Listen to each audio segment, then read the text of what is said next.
Welcome back to Rides and Drives Team Radio. I'm Caz, and I'm here with Harvey. And this particular time of year, I like to sit and think about how thankful I am that I get to do this really fun project with my father, somebody who I love, who's important to me, and we get to build this great community together.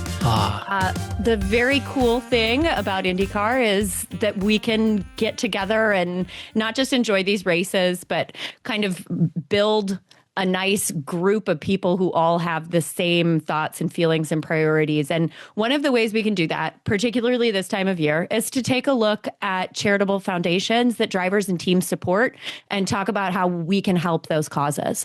So, Harvey, I know you've done a lot of research on what teams are doing. Why don't we dive right in? Thanks, Caz. Yeah, a lot of teams are very involved in charities, not just the drivers, but the teams themselves. And when you look at them, you know, Alex Palou this year drove to raise awareness for veterans' mental health issues and for suicide awareness among veterans. So a lot goes on during the season, but a lot of them have foundations and ongoing things as well.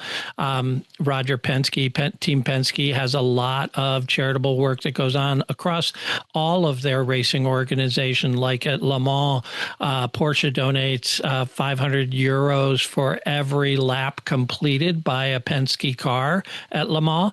And in the last since 2023, they've raised over almost $2 million for that cause because of that. And then that's quite a lot of laps. Yeah, that's a lot of laps. And, you know, the IndyCar and NASCAR teams in the U.S. are very involved in local boys and girls clubs, schools, hospitals, things like that. So, a lot of times you can just go to the team website and find out what they're up to. One of the teams that I notice is the team Andretti, and they have a special program called Check It for Andretti. And this was founded after John Andretti, Mario's nephew and an IndyCar racer, passed away from colon cancer. And so what they did was they started this foundation to help raise awareness for colon cancer and encourage people to get screening. Also, they raise money to help groups of people who may not have health insurance or the money to pay for that screening themselves. So that's a great cause, especially for guys my age. For somebody who's done a lot of shift work, waited tables, been in and out of health insurance, I skip over preventive and screening stuff all the time. So I really support any charity that's going to actively encourage people who might not otherwise be getting to the doctor to go and check. I just think that that's so important. So I love that. Yeah. So if you have a favorite team, go to your team's website. You can, even if they don't have anything explicitly there, you can contact them through their website and ask them if they have a charity that they'd support and they'd like fan help supporting. So I think that's a really good way to do that. You looked at a lot of drivers, right? And drivers are big proponents of charity as well. Beyond teams, there are a couple of individual drivers who I'd really love to highlight for their work. Now, this is by no means an exhaustive list. Like you said, plenty of drivers do all kinds of charity, whether it's loud or quiet. These are just the guys who are out there really in public, more using their celebrity to gain eyes for their charities, which is one of the best things that people in this position can do. So thank goodness for that. I want to start with Graham Rahal, who is... he, with his wife, run the Graham and Courtney Rahal Foundation, which was founded in 2009. They started a lot of work with hospital networks early on, and now they focus not just on childhood illness, but also on raising awareness for veteran services and supporting U.S. military veterans as they come back and transition into citizen life. They're really, really active during the race season. Graham, actually, I found this out earlier today. You can donate to what he calls Riding with Rahal, which is going to put your name on his Indy 500 car. Oh, wow. It's a little bit of a way to feel a little more connected to your favorite race while also still knowing you're supporting a great cause. Everything that Graham and Courtney do makes it really clear that this is something that's important to them, giving back through what they have. And I love that they run their own foundation. As far as I can tell, he's the only current active driver who's running his own foundation. And to do that while you're driving is pretty impressive. Yeah, there are a lot of pro athletes have foundations. It allows them to, raise awareness for causes that are important to them and, help out their communities. So if you have a favorite driver, look into them, and they might have a specific foundation. We looked at a few. Rahal was the one we found, but almost all of them have some other charity that they work with, right? Absolutely. Yeah. I think a great example of that is going to be Joseph Newgarden, who is a driver ambassador for the Serious Fun Children's Network, which, again, it's working with childhood illnesses, getting kids who are maybe hospitalized to have these fun experiences that we're so used to in our everyday childhood lives, and making sure that they still get to experience joy out of life is seemingly a really important thing to Joseph. The other thing that he does that I really love is he does an event every year in Nashville called Wags and Walks. It's a dog adoption. As a pet care professional myself, who is kind of in the market for a dog, I read about this event and I thought maybe I should try and get down to Nashville when I'm ready to pick up my pup and see if maybe I can't get a dog from Joseph Newgarden. Well, maybe I might have to name him after him or something. Maybe I should talk to Joseph about my charity then. I absolutely think maybe you should. And you know what? Both of those things feel very Joseph Newgarden to me. Like, I just want to play with kids and puppies. Like, he kind of reads as a golden retriever to me sometimes. So this works really well. And then the other driver who I think really exemplifies this, guy who maybe doesn't own or run his own foundation, but works really heavily with some other charities, is Scott Dixon, who has been super involved in hospital networks, again, focusing on children with serious illnesses. He works with St. Jude. He does a lot of races throughout the year where he is racing for causes, actively raising money throughout the year. Scott Dixon's another guy who everything he does, you can read as super genuine and wanting to give back. So when I'm looking at which drivers I might kind of, and like you said, any driver who's supporting a cause, fantastic. But these three guys, in my eyes, are really cool with what they're doing so visibly, and they make it really easy for fans to go donate to those causes. And then finally, I also do want to acknowledge James Hinchcliffe, who we know is no longer actively driving, but this is interesting. He's really incredibly active in the American Red Cross, advocating for blood donation and better wound care. This comes from personal experience for him after being involved in accidents. Sure. He just thinks that this is so important for everybody to have access to the care that he had access to when he was driving. And I think that's fantastic that he's kept that up throughout his broadcasting career. So that's great. Hopefully we'll hear more from Hinchcliffe about blood donation as well. Yeah, I'm a regular blood donor myself. I do it almost every year, and it's such an important thing to do. So having someone like Hinchcliffe raising awareness of that, it's easy to not do it. And it's an easy thing to go, I'll get to it next week or next month or whatever. And and it doesn't get done. But there's always a need for blood. Especially around the holidays, is a really big time for blood donations as well. So check with the American Red Cross in your area, find out where blood drives are going on, or just call the center and they'll take blood at your convenience. So, yeah. And it's such an easy thing to do. It's something we can all do without even opening the wallets. I know this time of year money can be tight. It certainly is for me. But a blood donation is something that I can do for free and still know that I've done something good. So strong support, blood donation, James Hinchcliffe. Great job. Yep. Every blood donation helps several people. So it's really important. Absolutely. Yeah. Well, great. We are going to post links to all of the charities that we've mentioned from the drivers and a couple of others that we stumbled across throughout our research. But we do want to, shamelessly plug one more option for you to give this time of year that's kind of related to motor. And this is I'm going to let Harvey take this one away because while I've been involved, this is a project that's very near and dear to your heart specifically. And you're about to embark on another journey. I am. A few years ago, about 3 years ago, a friend of mine, Nick Miles, who is an automotive journalist. People might have seen him on TV stations around the country. And anyway, Nick was looking for a new dog and found a beagle that he wanted to adopt in Omaha, Nebraska, of all places. Well, in doing some research, he discovered that there are many, many beagles in the middle of the country that don't have homes. These are dogs that are going to go to medical research. They are dumped in the fields after hunting season. They are extra dogs from puppy mills that don't get placed. And for listeners, beagles in particular of every dog breed are really subjected to some absolutely horrific experimentation in terms of both medical and cosmetic companies. They look for beagles specifically. It's really, really tragic to see these YouTube videos of these facilities being raided. And these poor dogs, sometimes they're being bred to be experimented on through puppy mills. It's absolutely horrendous.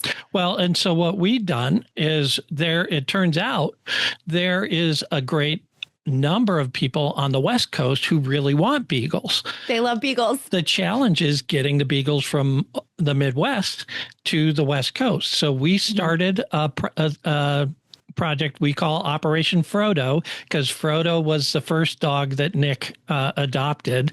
And we've done this every year for 4 years now. We're going to do it again next week. And we are taking 21 dogs from Omaha, Nebraska to Portland, Oregon, and Seattle, Washington. One of the great things we have this year is we have partnered with a group out on the West Coast called the Asher House. And if anyone, Lee Asher is an incredible person. He has, after a very successful career in tech, created a sanctuary for dogs in Salem, Oregon, where he cares for dogs that can't be adopted, but then adopts dogs out that are ready. So we're taking 10 dogs to him and his organization. We've got a lot of individuals who are going to be adopting these dogs. And it's really for me, it's a lot of fun. It combines a couple of my loves, my love of animals, my love of road trips. We get manufacturers involved with this effort. So this year, Ineos has donated Grenadier for the trip. Chrysler Pacifica, Kia, Carnival. We have a Toyota Sienna, a VW Atlas, and a Subaru, of course. Forester. Wonderful. Subaru loves dogs. Subaru loves dogs. So we've got 6 vehicles. We've got something like 30 volunteers who are driving. Some people are driving the whole way from Omaha to Portland. Some people are driving just halfway to Salt Lake City, and some people are driving Salt Lake City into Portland. So it's a great trip. We're going to be embarking on Sunday, this coming Sunday, from Omaha. And if people want to follow along, just follow the hashtag Operation Frodo, and you'll see lots of pictures, videos, everything from the road. See all the cute dogs and these dogs range from older, like females who are used for breeding, who are no longer capable of breeding. So breeders either put them down or try to put them up for adoption. And right down to, we've got, I think, half a dozen puppies.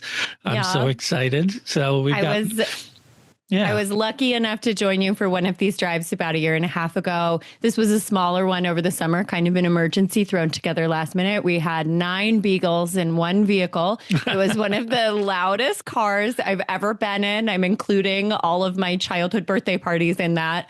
I'm absolutely sure I've never heard a higher decibel volume than that.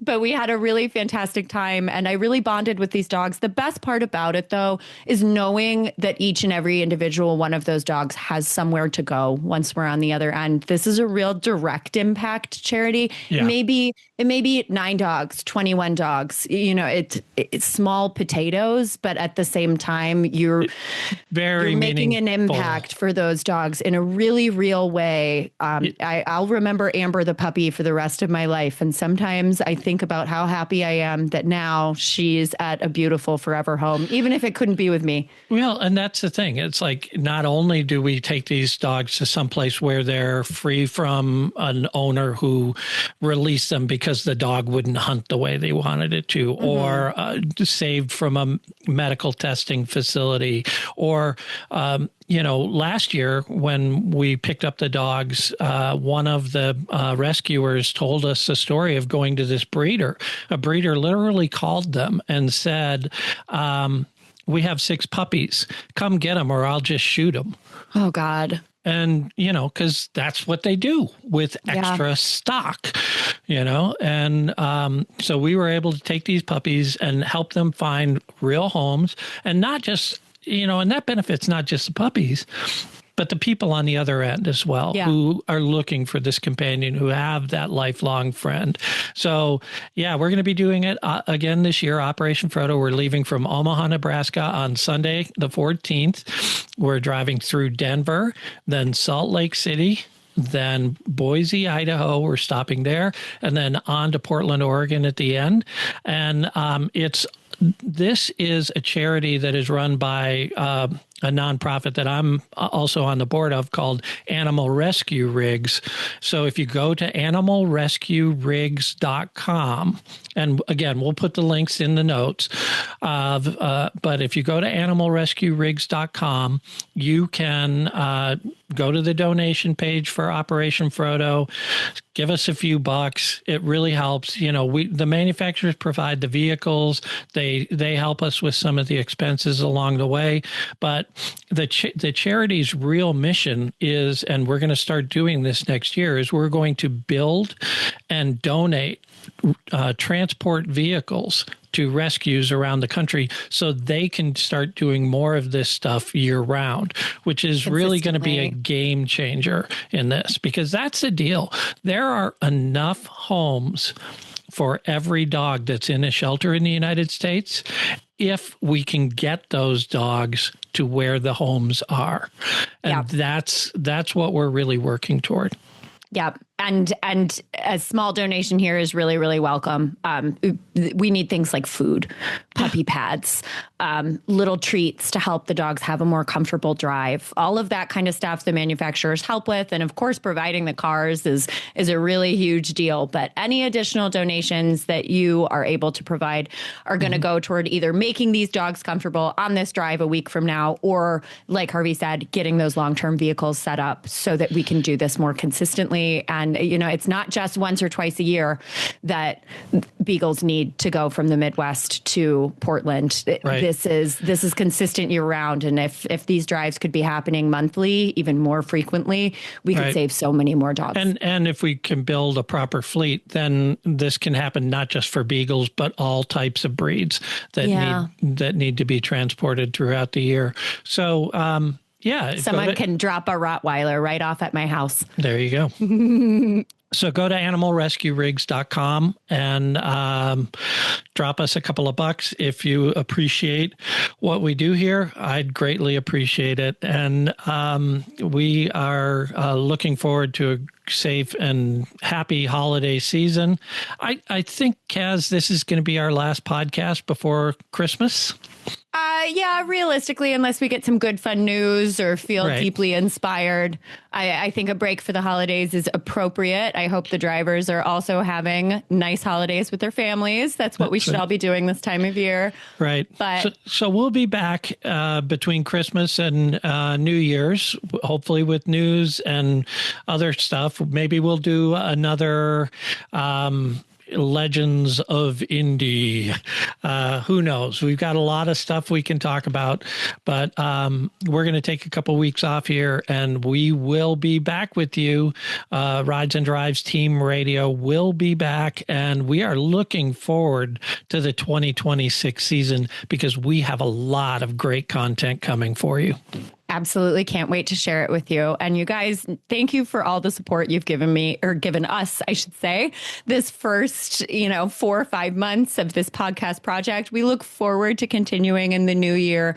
And beyond that, if you can take a moment and kick any of the support you've given us to any of the charities we've discussed, we would just absolutely be touched and honored. So please go on ahead, take a look at the links, and see what you can do this holiday season to make it a little bit brighter for somebody else. Great. Thanks, Caz. Thanks for joining me this year on this podcast. Looking forward to many more in 2026. So thank you, everyone, again for joining us. For Rides and Drives Team Radio, I'm Harvey, and I'm here with Caz, and we will see you after Christmas. Happy holidays.